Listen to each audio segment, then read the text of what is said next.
भारत बंद का हम पूरा समर्थन कर रहे हैं और हम भी भारत बंद को लेकर के जो आंदोलन चल रहा है, सभी साथियों को, जो भी साथी लोग इस आंदोलन को आगे बढ़ा रहे हैं, उनको बहुत बहुत धन्यवाद भी दे रहे हैं। और मैं अपने सभी साथियों से आग्रह कर रही हूँ कि 21 अगस्त को आप 9 बजे तक अंबेडकर जन मोर्चा के कार्यालय आइए।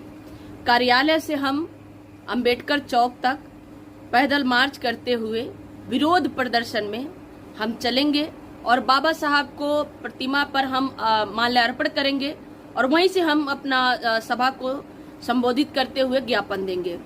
साथियों, ये भारत बंद का जो साथियों ने जो पूरे देश में आप देखेंगे कि एक तरह से पूरा एक विषमता का माहौल क्रिएट किया गया है। हमें अपने ही लोगों में लड़ाने की पूरी साजिश है।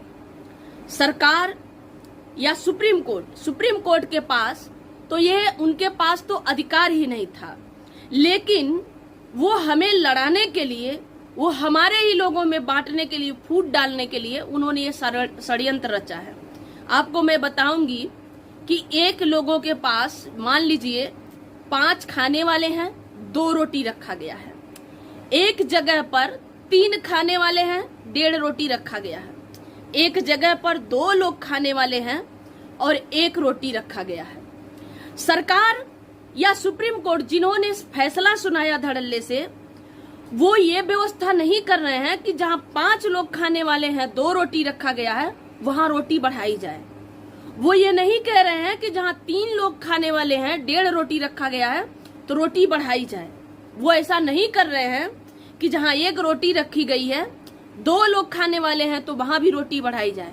वो क्या किए, वो सभी का नजर यहाँ दिखा रहे हैं कि तुम्हारे थाली में तो 1.5 रोटी है, 1 रोटी बचा हुआ है, उनके थाली में 2 रोटी बचा हुआ, उनकी थाली कैसे छीनी जाए, उनकी रोटी पे कैसे हमला किया जाए।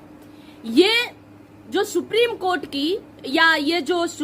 की जो चाल, ये षड्यंत्र है या बीजेपी सरकार की षड्यंत्र है, ये समझना होगा साथियों। इन्होंने कहा कि आरक्षण में आरक्षण हम देंगे। आरक्षण की मतलब आप समझिए कि मान लीजिए 10 अगर सीट अगर आप एससी समाज को ये देते हैं, नौकरी तो मिल नहीं रही है, लेकिन फिर भी अगर 10 सीट ये एससी समाज को ये देंगे तो उसमें 5 सीट ये रिजर्व करेंगे।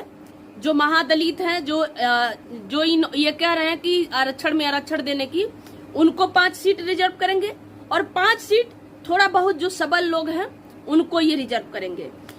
जो थोड़ा बहुत सबल लोग हैं, वो पढ़ लिख रहे हैं, वो नौकरी से लेकर के हर क्षेत्र में आगे आने की कोशिश कर रहे हैं। अब जब ये 5 सीट उनको रिजर्व कर देंगे तो आप देखेंगे उनके शिक्षा की बात नहीं कर रहे हैं। शिक्षा के लिए तभी तो वही लड़ेगा ना जो पढ़ा लिखा होगा। शिक्षा की बात नहीं कर रहे हैं, उसके रोजगार की बात नहीं कर रहे हैं, उसके लिए चिकित्सा की बात नहीं कर रहे हैं, उसके रहने सहने के लिए बात नहीं कर रहे हैं, उसके किसी भी परिवार को लेकर के या सदस्य को लेकर के, उसके भविष्य को लेकर के कोई प्लानिंग नहीं है इनके पास। महंगाई पे कोई बात नहीं है, रोजगार पे कोई बात नहीं है। इन्होंने कह दिया कि आरक्षण में आरक्षण देंगे। तो सवाल ये है कि जो 5 सीट अगर आप रिजर्व करते भी हैं, तो जब उनको में पढ़ने लिखने वाले लोग नहीं मिलेंगे तो ये 5 सीट क्या करेंगे, ले जा करके ये जनरल कर देंगे।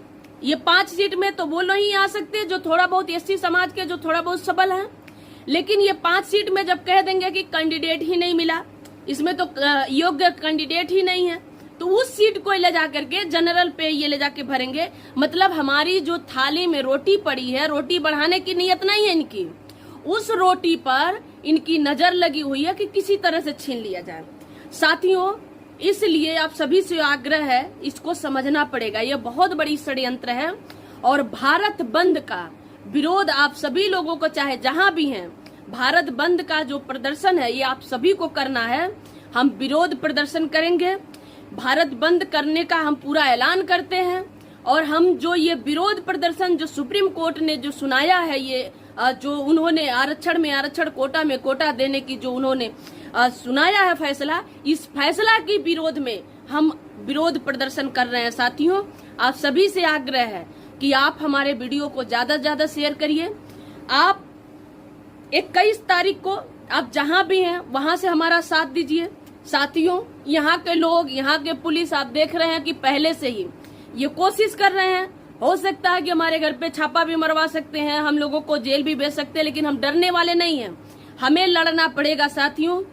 और अगर आपका अधिकार चाहिए तो मैं बार बार कहती हूँ, अधिकार मांगने से नहीं मिलता है, हक मांगने से नहीं मिलता है, तो छीनना पड़ता है।